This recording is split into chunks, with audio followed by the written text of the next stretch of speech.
दोस्तों एक वक्त वो था जब रेसलमेनिया साल भर की जंग की और स्टोरी लाइंस का एंड करती थी और रोड टू रेसलमेनिया भरा रहता था सस्पेंस से कि अब क्या होने वाला है। कभी तो दो एलिमिनेशन चेंबर मैचेस भी हुआ करते थे और ऐसा लगता था कि चैंपियनशिप यहाँ से किसी के भी पास जा सकती है। अंडरडॉग्स की स्टोरी हुआ करती थी चैंपियनशिप को चेस करते हुए, लेकिन अब तो ऐसा लगता है कि रेसलमेनिया है फक स्टोरी लाइंस। रोमन को बुलाओ, ब्रॉक को बुलाओ, अंडरटेकर को हॉस्पिटल से ले आओ, एक एक मेन इवेंट दो इनको, फिर पंक बुलाओ, कोडी बुलाओ, ये आपकी रेसलमेनिया फिर से बन गई। और लिटरली 2 महीने पहले से ही हमें पता चल चुका है कि क्या होने वाला है रेसलमेनिया 42 में, और बताया क्यों गया है ताकि अभी से टिकट सेल हो पाए। रेसलमेनिया लास्ट ईयर भी वेगस में हुई थी और इस साल भी वेगस में ही होने वाली है और मेन इवेंट मैचेस वाले ही बंदे इधर से उधर बस चेंज हो गए हैं। अभी तो एलिमिनेशन चेंबर आया भी नहीं है और रेसलमेनिया का कार्ड पहले ही सब लोग प्रिडिक्ट करने लग रहे हैं। इतना आसान बना दिया है WWE ने अब प्रिडिक्शन करना। एलिमिनेशन चेंबर को तो अब कोई हाइप भी नहीं दी जाती है। सीएम पंक के साथ फिन बैलर का मैच तो ऐसे सेट किया है कि फिन बैलर ही जीतेंगे, लेकिन बहुत मुश्किल है कि कोई स्टोरी लाइन के अंदर चेंज भी आ जाए। और फिर ये रोमन रेंज का सीएम पंक को चूज करना तो बिल्कुल इलॉजिकल है, जब अभी ये कंफर्म ही नहीं है कि वो रेसलमेनिया में जा भी रहे हैं कि नहीं जा रहे हैं। और किसको ही Roman Reigns versus CM Punk के बीच में मैच देखना है रेसलमेनिया में? क्या ही स्टोरी लाइन बिल्ड हुई है इनकी इतने टाइम से। WWE कुछ भी इवॉल्व नहीं हो पाई, कोई भी एक बड़ा स्टार बना नहीं पाई। एंड में जाके उनको रोमन रेंज का ही हर बार सहारा लेना पड़ता है। और दोस्तों इसके पीछे का एक और रीजन है, उन्होंने अपना पूरा फोकस डाल दिया है बिल्कुल नए सुपरस्टार्स जैसे ब्रॉन ब्रेकर और ओबा फेमी पे, लेकिन वो जरा सा भी फोकस नहीं देते अपने बने हुए सुपरस्टार्स जैसे एले नाइट और कोफी किंगस्टन पे। पूरे एक एरा को बीच में से स्किप कर दिया और इसी वजह से हमें बुड्ढे चैंपियंस नजर आते हैं। आई मीन आप पिछले 10 साल की रेसलमेनिया उठा के देख लो, ब्रॉक लेसनर,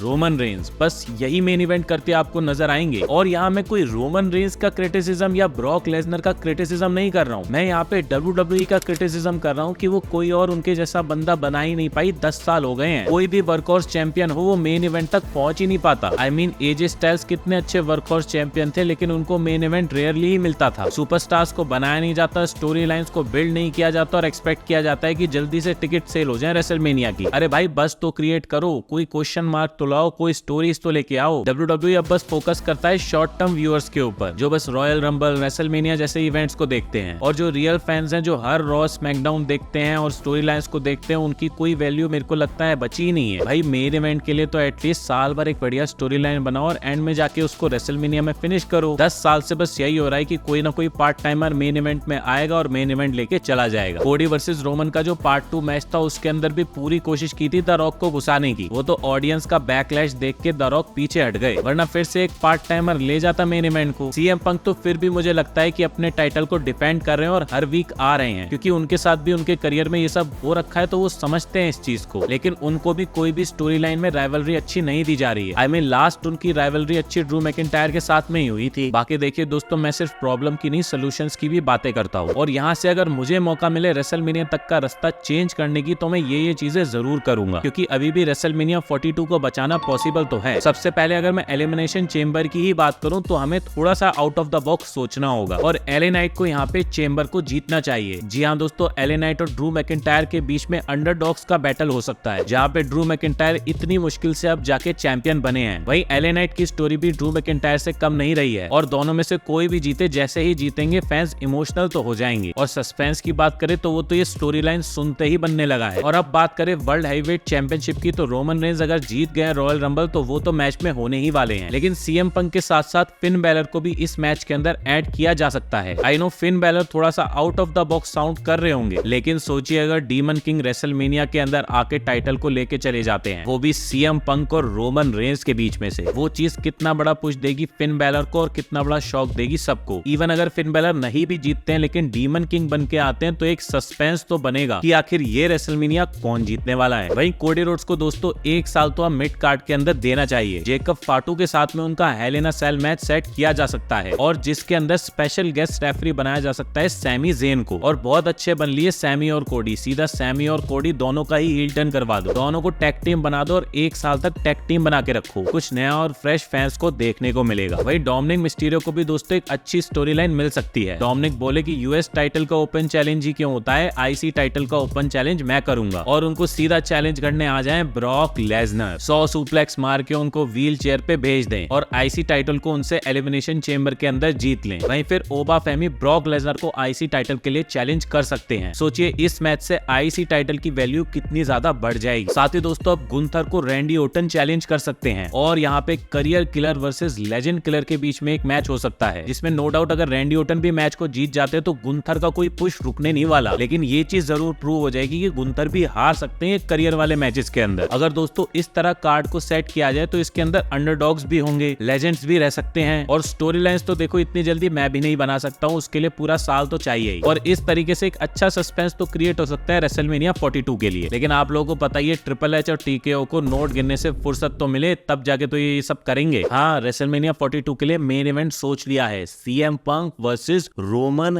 रेंस। और WWE चैंपियनशिप के लिए बहुत ही खास मैच है, Drew McIntyre versus Cody Rhodes. क्या बोलूं मैं इस पे, क्या बोलूं क्या मैं इस पे? गुंथर के लिए भी एक बहुत अच्छा मैच है, गुंथर वर्सेस शिंसके नाकामोरा, जिसमें गुंथर जीतेंगे। और एल ग्रांडे का तो मैच रखना ही है। एले नाइट, अरे आंद्रे मेमोरियल बैटल रॉयल हो नहीं रहा क्या? हाँ, उसमें उसको डाल दो। क्या सेथ रॉलिंस पैरों पे खड़ा हो गया? उसको स्पेशल गेस्ट रेफरी बनाओ CM Punk versus Roman Reigns के मैच का और बीच में वो टाइटल जीत लेगा। अच्छा, हाँ, सेथ रॉलिंस। साथ ही दोस्तों इस वीक की कुछ बड़ी अपडेट्स की भी आज बात कर लेते हैं। सबसे पहले तो दोस्तों बिग ई ने ऑफिशियली अपनी रिटायरमेंट ले ली है। 2022 से लेकर 2026 तक उन्होंने जंग बहुत अच्छी लड़ी, लेकिन अब लगता है कि उन्होंने फाइनली गिव अप कर दिया है अपने WWE करियर के ऊपर। दोस्तों यही रियलिटी होती है एक रेसलर की, जिसको पता ही नहीं होता कि उसका करियर कब खत्म हो जाए। चलिए, अच्छी बात तो उनके लिए ये थी कि उन्होंने एक बार तो वर्ल्ड टाइटल जीत ही लिया। नेक इंजरीज के चलते हुए कई रेसलर्स तो टॉप तक पहुंच भी नहीं पाते हैं और इसका रिसेंट और बेस्ट एग्जाम्पल आपके सामने एल्टन प्रिंस हैं ही, जिनका करियर भी नेक इंजरी के चलते हुए बीच में अटका हुआ है। भाई केविन ओवेंस की भी कहानी थोड़ी सिमिलर सी ही है। साथ ही दोस्तों एक कॉमेडी न्यूज भी मेरे को पता चली है। सैमी ज़ेन दोस्तों रॉयल रंबल पे बहुत ज्यादा रिक्वेस्ट कर रहे थे कि उनको टाइटल जिता दिया जाए, क्योंकि उन्होंने ड्रू को कभी नहीं हराया और सऊदी के अंदर वो कभी नहीं हारे हैं। तो यहाँ पे अगर वो जीत जाते तो सऊदी वाले बहुत अच्छा पॉप देंगे। लेकिन चलो ट्रिपल एच के अंदर दिमाग आ गया और वो उनको मना कर देते हैं। ट्रिपल एच उनको समझाते हैं कि बड़ी मुश्किल से ड्रू मैकिंटायर यहाँ पे चैंपियन बने हैं, ऐसे में एकदम से उनसे चैंपियनशिप लेने के देने पड़ जाएंगे, क्योंकि ऑलरेडी ट्रिपल एच को इतना हेट मिल ही रहा है, तब तो लोग जूते चप्पल फेंकने लगते। साथ ही दोस्तों बात करें रिटर्न्स और रूमर्स की, तो बैड बनी का रिटर्न दोस्तों हो सकता है इस रेसलमेनिया सीजन के अंदर। बैड बनी है तो वैसे सेलिब्रिटी, लेकिन काफी अच्छी रेसलिंग भी वो कर लेते हैं, एटलीस्ट ट्रेविस स्कॉट से तो लाख गुना बेहतर। क्रिएटिव प्लान्स चल रहे हैं कि अगर सब कुछ सही रहा तो वो जरूर आएंगे। वही मास्क मैन की स्टोरी को ब्रॉन ब्रेकर की इंजरी के बाद भी कंटिन्यू किया जा रहा है, तो ऑब्वियसली सेथ रॉलिंस का भी रिटर्न रेसलमेनिया में पक्का होने वाला है। वही दोस्तों सब लोगों ने अपनी अपनी थ्योरीज तो दे दी है कि मास्क मैन है कौन, तो चलो आज मैं भी थोड़ी अपनी थ्योरी दे ही देता हूँ। सबसे पहले हमें ये देखना चाहिए कि मास्क मैन कौन तो बिल्कुल नहीं हो सकता। लोगन पॉल के सामने मास्क मैन आ चुके हैं, वो नहीं है। एले नाइट के सामने आ चुके हैं, वो नहीं है। ऑस्टिन थ्योरी के सामने आ चुके हैं, तो वो भी नहीं है। दो नाम जो हो सकते हैं दोस्तों वो है सेथ रॉलिंस और ग्रेसन वॉलर। मैं आप लोगों को ये बता दूं कि रॉयल रंबल के अंदर जो बंदा था वो ग्रेसन वॉलर ही था, क्योंकि सेथ रॉलिंस सऊदी फ्लाई करके नहीं गए थे, तो as a body double Grayson Waller को वहां पे यूज किया गया था। अब WWE के पास दो ऑप्शंस हैं, या तो सेथ रॉलिंस को रिवील करें एज अ मास्क मैन, या फिर वो ग्रेसन वॉलर को भी as a mask man reveal कर सकते हैं। अगर विजन की स्टोरी को एक और लेयर देनी है और